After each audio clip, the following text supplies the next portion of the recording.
Hi అండి, welcome back to our channel అమ్మ చేతి కమ్మని వంట. ఇవాళ రెసిపీ వచ్చేసి కాకరకాయ కారపొడి. మనం కాకరకాయలని ఈ విధంగా పొడి చేసుకుని స్టోర్ చేసుకున్నాం అనుకోండి, కొంచెం కొంచెంగా డైలీ తినే ఆహారంలో తినొచ్చు. కాకరకాయలు తినడం వల్ల షుగర్ ఉన్న వాళ్ళకి కూడా చాలా మంచిదండి. కాకరకాయ కారపొడిని నేను ఏ విధంగా ప్రిపేర్ చేశాను ఈ వీడియోలో చూసేద్దాం రండి. ముందుగా అరకిలో కాకరకాయలు తీసుకుని శుభ్రంగా కడిగి తీసుకోవాలండి. నేనైతే అరకిలో కాకరకాయలు తీసుకున్నాను. ఇవి చూడండి సైజు ఎలా ఉన్నాయో మాకు తెలిసిన వాళ్ళు ఇచ్చారనమాట. సైజు అయితే మాత్రం చిన్నగా బాగున్నాయి, లేతవి కూడానండి. వీటిని శుభ్రంగా కడిగి చిన్న చిన్న ముక్కలుగా కట్ చేసుకోవాలి. కాకరకాయలు ముదిరివి అయితే గింజలు తీసేసుకోవాలండి, లేతవి అయితే గింజలు తీయక్కర్లేదు. ఈ విధంగా చిన్న చిన్న ముక్కలుగా రౌండ్గా కట్ చేసుకోవాలి.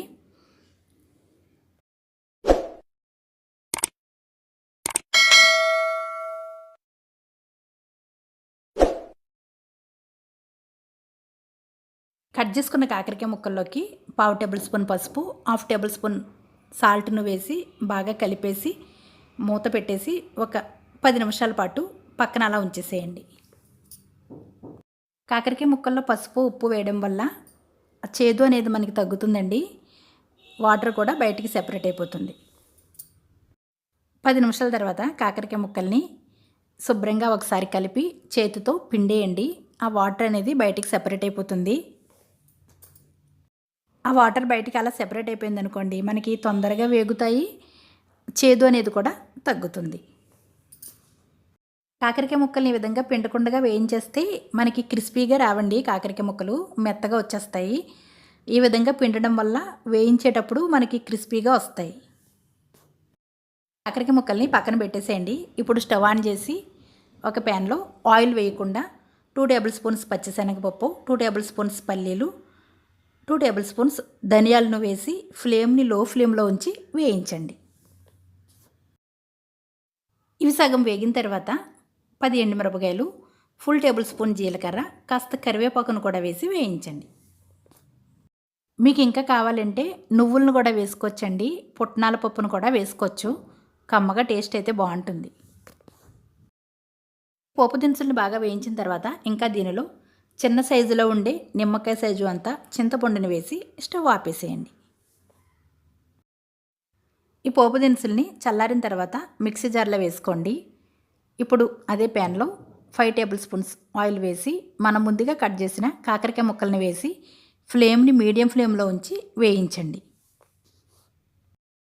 కాకరకాయ ముక్కల్ని వేయించేటప్పుడు మూత పెట్టకండి. మూత పెట్టకుండా ఫ్లేమ్ని మీడియం ఫ్లేమ్లో ఉంచి వేయించండి.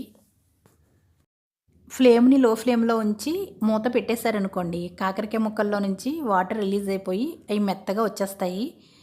మీడియం ఫ్లేమ్లోనే ఉంచి దగ్గరుంటూ వేస్తూ ఉండండి, అప్పుడు మనకి క్రిస్పీగా వస్తాయి. చూడండి కాకరకాయ ముక్కలు ఈ విధంగా వేయించిన తర్వాత వీటిని ఒక ప్లేట్లోకి సెపరేట్ చేసేసుకోండి. చూడండి నాకైతే చాలా క్రిస్పీగా వచ్చాయి. నేను సౌండ్ కూడా తీయలేదండి, మీకు వినిపించడం కోసమని సౌండ్ అలా ఉంచేసాను.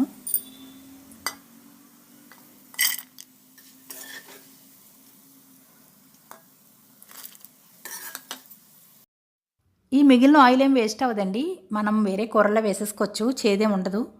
మనం ముందుగా మిక్సీ జార్లో పోపు దినుసులు వేసాం కదండి, ఇంకా దీనిలో ఒక పాయ వెల్లుల్లి రేఖలు, 1/2 టేబుల్ స్పూన్ ఇంగువ, టేస్ట్కి సరిపడా సాల్ట్ని కూడా వేసి మెత్తగా మిక్సీ పట్టండి. సాల్ట్ని వేసేటప్పుడు కాస్త తగ్గించే వేసుకోండి. మనం ఫస్ట్లో పసుపు సాల్ట్ వేసాం కదా, చూసి వేసుకోండి, సరిపోకపోతే మళ్ళీ వేసుకోవచ్చు. కారం ఒకవేళ తక్కువ అనిపిస్తే మనం కూరల్లో వాడే కారం 1 స్పూన్ వేసుకోండి. ఈ విధంగా మిక్సీ పట్టిన తర్వాత కాకరకాయ ముక్కలను వేసి కాస్త బరగ్గా మిక్సీ పట్టండి. కాకరకాయ ముక్కలు వేసిన తర్వాత మరీ మెత్తగా మిక్సీ పట్టేకండి. అవి మనం తింటుంటే మనకి నోటికి పంటి కింద తగలాలన్నమాట. అలా అయితేనే కారపొడి బాగుంటుంది. అండి కాకరకాయ కారపొడి అయితే రెడీ అయిపోయింది. మనం ఈ విధంగా కారపొడిని ప్రిపేర్ చేసుకుని డబ్బాలో స్టోర్ చేసుకున్నాం అనుకోండి, మనం రోజు తినే ఆహారంలో ఒక్కొక్క స్పూన్ వేసుకుని తిన్నట్లయితే షుగర్ ఉన్న వాళ్ళకైతే షుగర్ కంట్రోల్ అవుతుంది. ఈ కారపొడి రైస్లోకే కాదండి, ఇడ్లీ వడ వంటి వాటిల్లో కూడా చాలా బాగుంటుంది. కారపొడిని మనం ఈ విధంగా ప్రిపేర్ చేసుకున్నట్లయితే పాడవకుండా ఎక్కువ రోజులు నిల్వ కూడా ఉంటుందండి. ఈ వీడియో కనుక మీకు నచ్చినట్లయితే లైక్ చేసి మీ ఫ్రెండ్స్కి షేర్ చేయండి. మన ఛానల్ని ఇంకా ఎవరైనా సబ్స్క్రైబ్ చేసుకోలేని వాళ్ళు ఉంటే సబ్స్క్రైబ్ చేసుకోండి.